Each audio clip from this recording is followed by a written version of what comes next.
What's up, everybody? Welcome back to another video. Today we got Jon Rahm demanding punishments in LIV PGA Saga. So we're going to react to what Jon Rahm has to say, and also before we start the video, shout out to the Golf Hub YouTube channel for putting all these videos out. They have a whole bunch of other videos like this, so I'll leave a link down in my description for you guys to check them out. Alright, let's get into it, boys.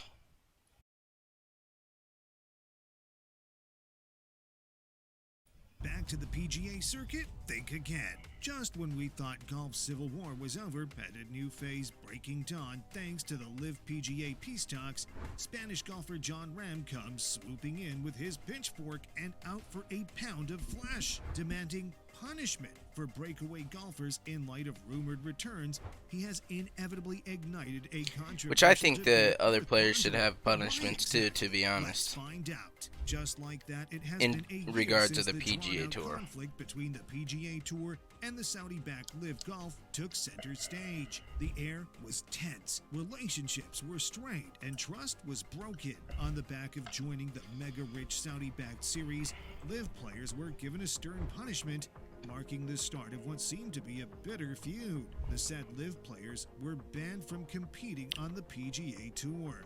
That being said, but they are able to they played in the PGA Championship, so every hatchet buried deep under the sand, never to show its face again. With the PGA reaching an agreement with the Saudi Arabian Public Investment Fund, the tour will be teeing off alongside LIV in a merger. The unprecedented merger of sorts between both factions was met with much fanfare, but one of the first questions on the lips of most who so there's going to be a specific tournament that they play together, or what? Players from the breakaway circuit return to the PGA Tour. Alas, with the agreement suggesting there would be a path for defected golfers to reapply for membership back to either the PGA Tour or the DP World Tour after the completion of the 2023 season, it felt like a no-brainer. When the fight between LIV and the PGA heated up, with the former taking advantage of its riches to snatch superstars from the latter, he was one man who chose to stay loyal to the PGA. Of course, we're referring Johnny to Rahm. none other than Jon Rahm,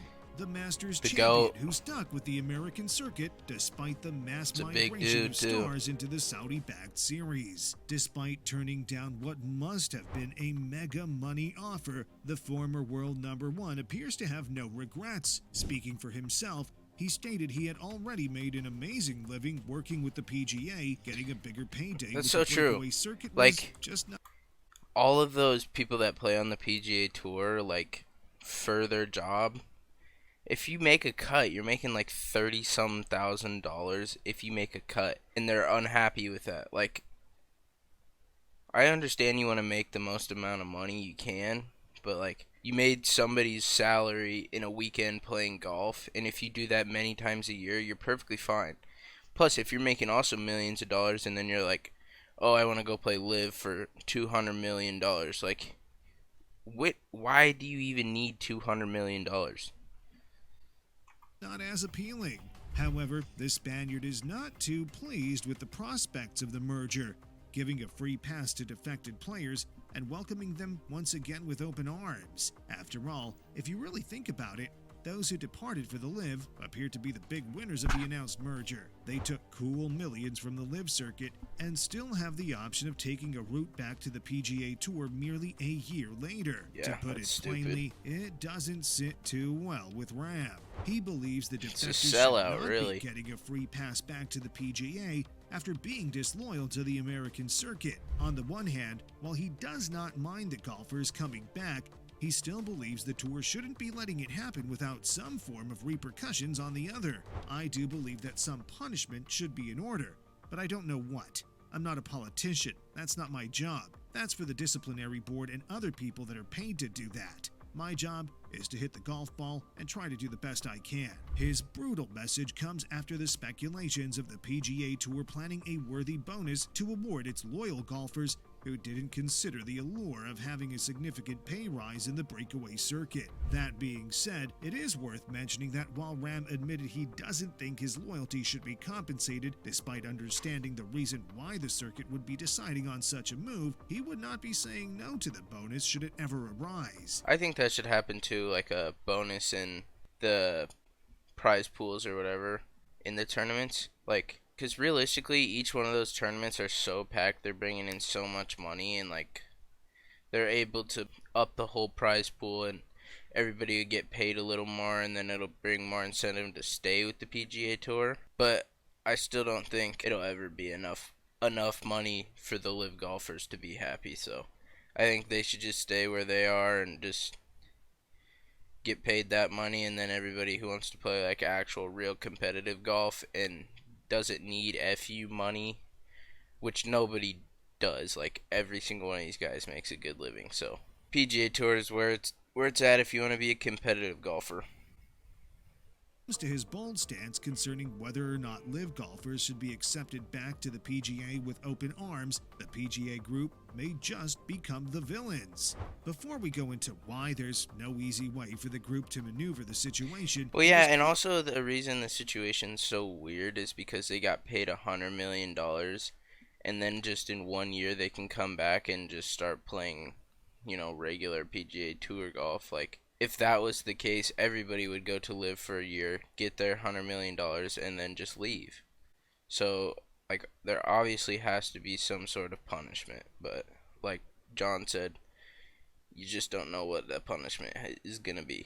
Crucial to carefully dissect and analyze the implications of Rahm's stand and the contrasting perspective in this debate. Doing so could give us a better understanding of which option could be the best path for the PGA Tour moving forward. Diving deeper into the conundrum by the simplest of logic, there are two perspectives: open arms or punishment. Let's start with the former, the argument for forgiveness and second chances. On this end of the spectrum, the PGA should be cutting the defected players some slack. It should be noted that both the PGA and the LIV are now under one house. Punishing the players does not seem like a smart thing to do, and it's not so hard to see why they feel that way.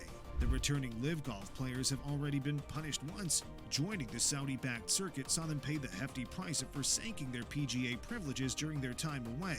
Why should they be punished once more?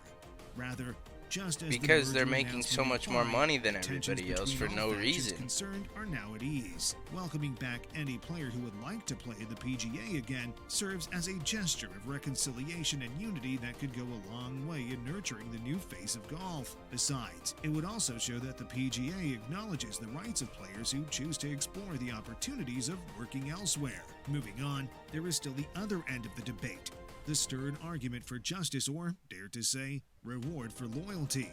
Proponents of this position, like Jon Rahm, believe it would not be fair to the PGA loyalists if the LIV defectors were simply allowed to rejoin without any repercussions after gaining a lot of money and other substantial benefits in their time playing for LIV. Yeah, see, that's exactly what I was saying. Arguing that a seamless re-entrance rewards disloyalty and could indirectly send the wrong message to those who shunned the allures of the breakaway circuit and stood by the less seductive PGA. Like, because imagine if Tiger Woods went there for a year. Do you know how much money they would have paid him there? He already has endless amounts of money, but they realistically probably would have paid him like over $500 million to go to LIV golf, probably. Which they probably didn't even ask him because the price is too high. But imagine making $500 million in 1 year on one tour, and then just coming back to the PGA Tour. One would be watching with rapt attention to how the tour will be striking a balance between justice and forgiveness, regardless of whatever path they choose or what. Well, facts, because if everybody just went to LIV golf and then they still did this thing, it wouldn't even matter at the end of the day because the PGA Tour wouldn't have anybody left. So the fact that they stayed loyal means you should punish the guys that did go and or give something to the guys that stayed.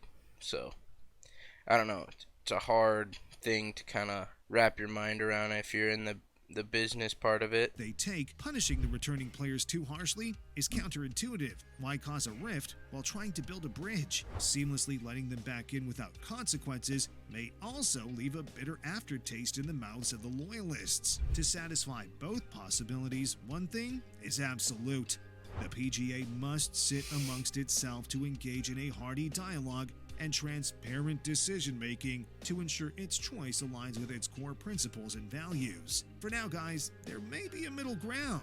The returning players could be handed a period of probation and restrictions to demonstrate their appreciation for those who chose to be on their side. The good part is, with lenient restrictions, there would be enough room for accountability and second chances. A great silver lining. In addition, there is still the prospect of dashing out worthy bonuses to their loyalists. Sending a worthwhile incentive would do well to acknowledge their loyalty and unwavering sending them a commitment. check. If done well, it could prevent Sending like from being tempted by Rory, external offers should such a Scotty, scandalous John, all PGA them, feud happen you know, again.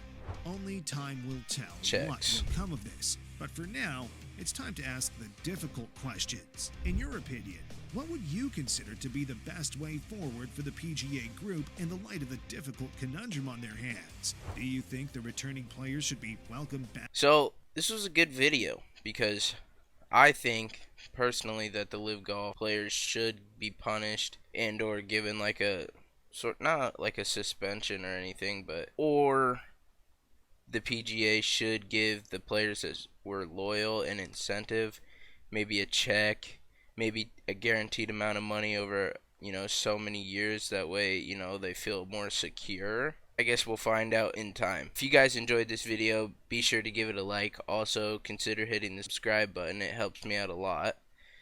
And comment down below what you want to see me react to next. I'll catch you in the next one. Peace.